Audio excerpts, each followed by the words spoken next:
All right, welcome back to the Jason Gray Show. Let's go ahead and talk about refinances. And is it a make sense deal for you to refinance right now with the high interest rates that are really in our market right now? There are some cases right now where I'm refinancing a few people. It's a pretty rare case. And what I mean by this is sometimes it's a cost of doing business for some people on why they need to refinance their house. So I'm going to make an example of someone who's self-employed. There are some times when you need to deploy some capital for your business, and that makes sense to refinance. I know you might have a 3% interest rate or a 2.5% interest rate or a 4% interest rate and don't want to go to a 6.5% interest rate. But sometimes there's opportunities that you need to take advantage of in your business, and that is a reason to refinance your house. And so I've done a few over the last 6 months where it doesn't make sense sometimes to refinance, but the business opportunity made sense for them to do it and allowed them to scale and expand their business. So that's the number one, probably the biggest one I've seen recently. The other biggest one I've seen is people have a lot of credit card debt right now, right? We went through the pandemic.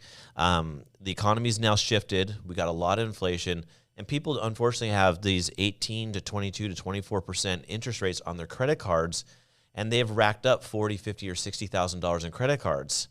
And really, if you take a look at the overall profile and say, here's my current mortgage, here's my current debt load, if I'm able to refinance this all into one, then I'm going to save, let's say, $1,100 a month. Now, granted, your rate's going up, but you're saving $1,100 a month. Then you do get, of course, some additional tax write-offs because your mortgage is a tax deduction, right?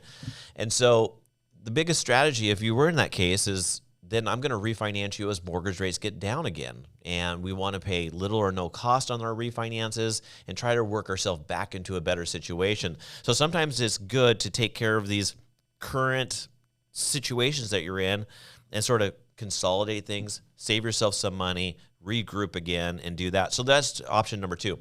Last option is people that need improvements on their properties. The initial thing that I'll really look for typically is a home equity line of credit for them. But sometimes those don't work for their current situations. So sometimes I do need to pull some cash out.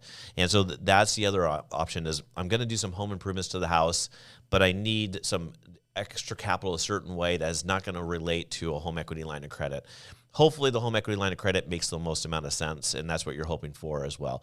But there's some tax benefits that work and don't work with home equity lines of credits. So we just sort of have to evaluate the whole overall situation. If you know of anyone who is in these situations, have them reach out to me. Let's sort of spend 10 or 15 minutes on the phone. Let's try to evaluate what your situation. If it makes sense, then we're going to do it. If it doesn't make sense, I'm going to be truly honest with you and say, this is a horrible idea. There's no reason why we should be doing this. And I'll always be honest with you in regards to what I think you should or should not be doing.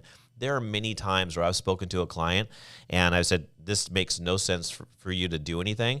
And then I'll get 5 or 6 or 7 referrals from that client over the next 2 years because I was so honest with them. My business practice has always been that over the years, is always being honest with my clients.